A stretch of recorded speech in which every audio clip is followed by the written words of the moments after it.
Hey there, friends, and welcome to my garden. Well, we're actually in my seed starting room, but you get the point.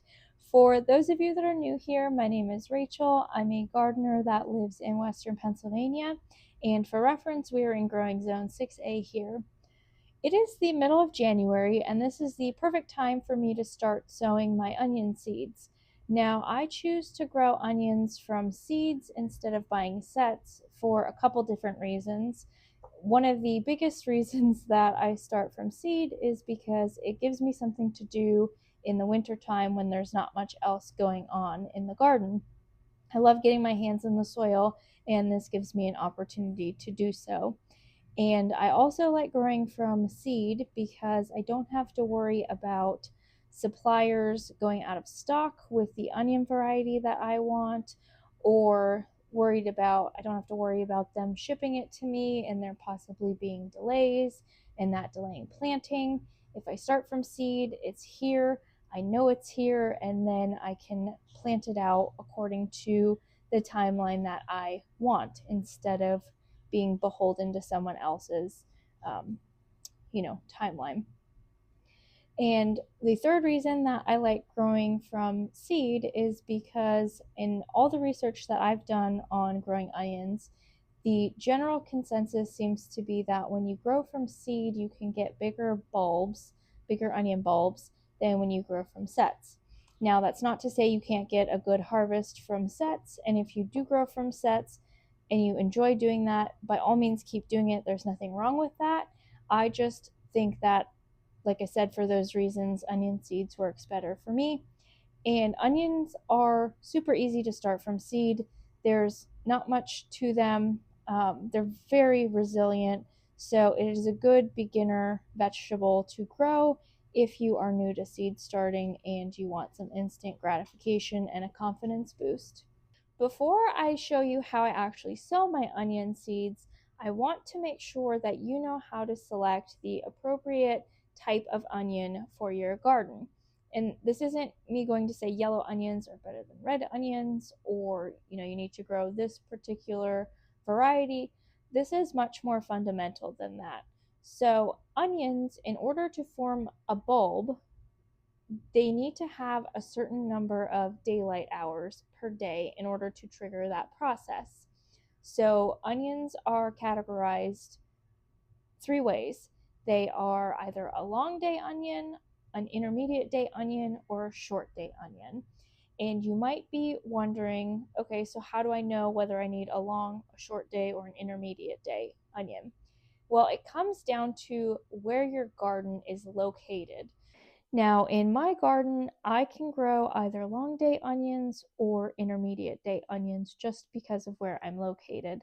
So, you want to look at a map, kind of figure out where your garden falls on the map, and then choose an onion variety that falls within that category. So, it's really that simple. Okay, so now you know whether you need a long, short, or an intermediate day onion. It's pretty simple. You can order your seeds and then we can get growing. I am growing two different varieties of onion this year. The first one is a yellow onion called, I think it's pronounced Sowing. This is very similar to the onion that I've historically grown, which is Patterson, but I wanted to try out something a little bit different just to see if I have better results. Not to say that the Patterson didn't perform well in my garden. I'm just always looking to find something that might be a little bit more productive. So I am giving that a test run this year. And then the second onion that I'm growing is Blush, and I'm not sure if it's considered a red onion, um, but it is a really pretty colored onion. I've grown it before. It's very mild in flavor, in my opinion, and I like using it for that. It sort of reminds me of a shallot, which I am also growing shallots from seed this year as well. I've done that before. The process, whether you're sowing a shallot or an onion, is nearly identical. So whether you're choosing onions or shallots or both, you can follow the same process. Okay, so I have everything here that I need to get started for sowing my onions. I've got my cell trays, I've got my onion seeds, I already wrote out my labels, and then I have a bin with some dry seed starting mix, and then a watering can full of warm water. Now, anytime I'm seed starting anything, I always start with dry potting mix in a bin. I add water to it until it gets to be like a nice moist consistency. You don't want it to be like super sopping wet, but then I take it and add it to my cell trays. The reason I don't add dry potting mix straight into the cell trays is a couple reasons. The first being that if you do that and then try and water it, you might wash away some of your seeds. The other reason that I have found is if you do that, the soil really settles, and it might have been filled to the top initially, but after it gets watered, you might end up with only this much soil. So definitely always moisten your potting mix ahead of time and then add it to your cell tray. So I'm just gonna add some water here.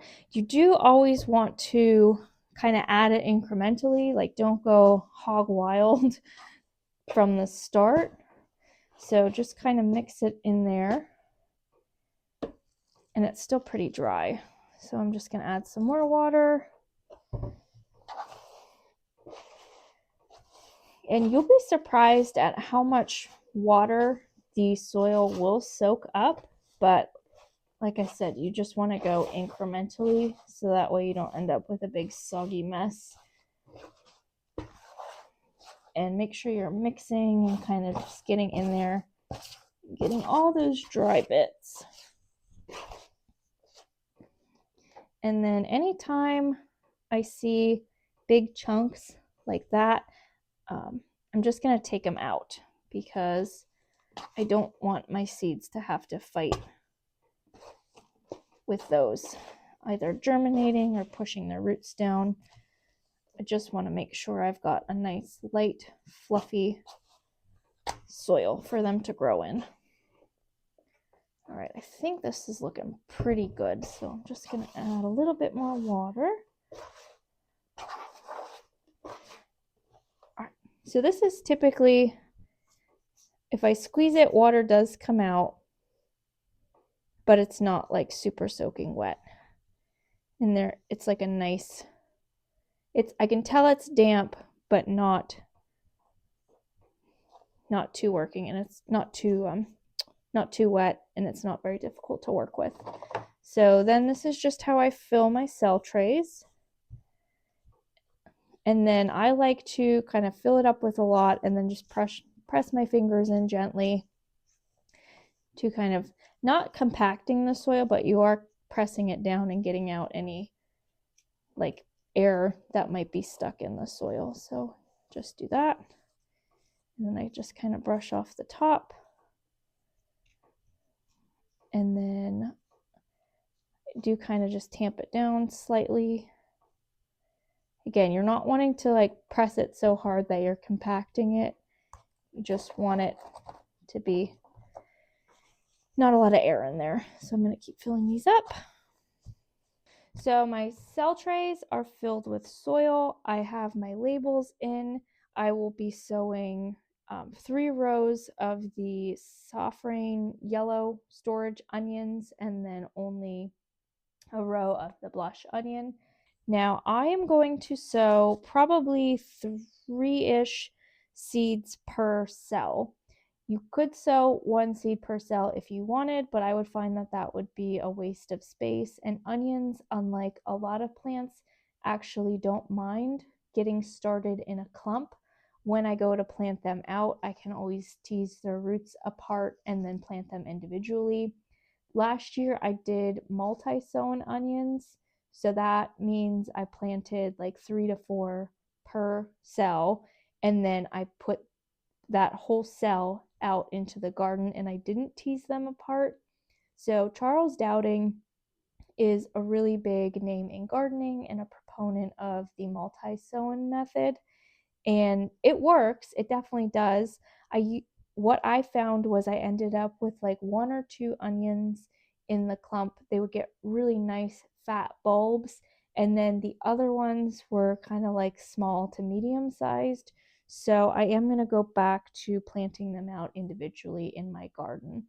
But, try out the multi-sown method if you're a little bit cramped for space, or if you want to try and grow a lot of onions and don't necessarily care about the size of the bulbs, but just something to look into if you're interested in. So let's get started. Now, onion seeds are pretty easy to work with, if I'm being honest. They are, let me see if I can come over here. They're pretty big seeds and they're black, so they're easy to see on my hand. They're not so easy to see in the cells because the soil is darker, but all I'm going to do is just go through and then put 3 in here. It doesn't have to be exactly 3. If I go 4, 1, or 1, it only ends up with 2. That's okay. All right, and like I said, onions are pretty resilient, so you could sow, if you were even more cramped for space, you could sow them in like a 5x5 tray. Let me see if I have one of those handy. So if you wanted, you could sow them in a tray like this, and you could put 50 in here and then let them grow, and then when you actually go to plant them out, tease them apart. Onions, in my experience, they do not mind kind of being manhandled. They're a lot hardier than you might think, and they definitely, in my experience, don't mind having their roots messed with the way that some other plants might. And then one thing I did want to note about onions, specifically onion seeds, are their viability is really only good for 1 year. So I purchase a fresh pack every single year. I have tried sowing onions that I purchased like 2 years ago, and the germination is just awful. Like, I'm talking like 10, 15, 20% awful. So it really is drastically impacted. So I always start with fresh seeds, and I would encourage you to do the same. All right, so those ones are done. I'm going to move on to the blush seeds.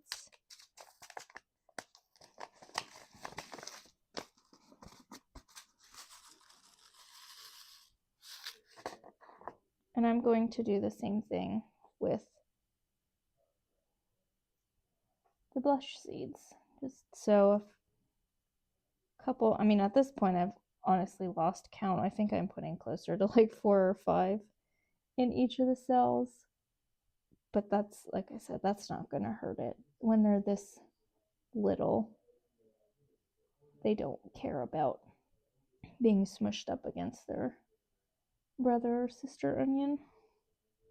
All right, so all my onion seeds are sown in here. I'm just going to take my spray bottle and give them all a good spritz.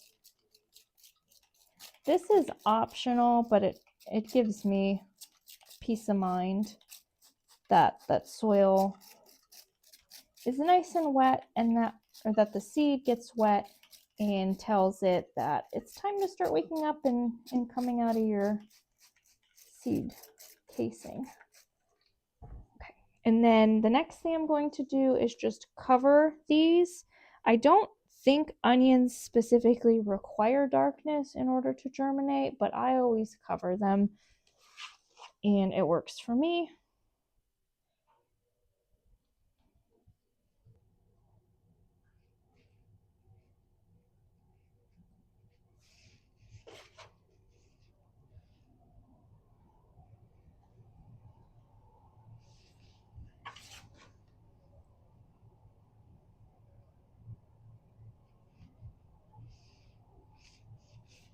so these are all nice and covered now, and then I'm just going to take my bag of horticultural vermiculite and sprinkle it over the top.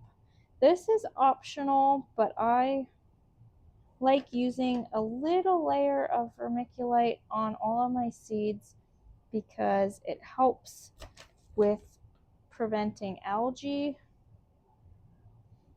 on your soil. So especially because these are going to grow in these blocks or in these cells for quite some time, I don't want to risk they're getting algae. And normally the algae doesn't hurt the plants, but it is unsightly. So I've put the vermiculite on, they're covered with soil, you've got my labels, all is good.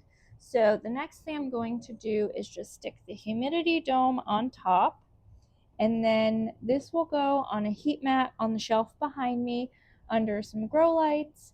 And when I start seeing that most of the onions have sprouted, I will pull the humidity dome off, and then I will take the tray off the heat mat and then just put it on the rack without a heat mat. So that is kind of the next steps from here, and then I won't really need to do anything with them for several weeks. When they start getting a little bit bigger, I will do a video on how I trim my onions, and that's always a really fun part of the process, but definitely don't need to worry about that right now. So I hope this video encourages you to try out some onions. If you have grown onions before and have a good variety that you like, put it in the comments below. Like I said, I'm always looking to see what is out there and what might be more productive or work better. So any recommendations you have, I'd love to hear about it. And if you are interested in following along on the onion journey and figuring out what else to do from here, please make sure to subscribe or follow me over on my Instagram. And until next time, friends, bye.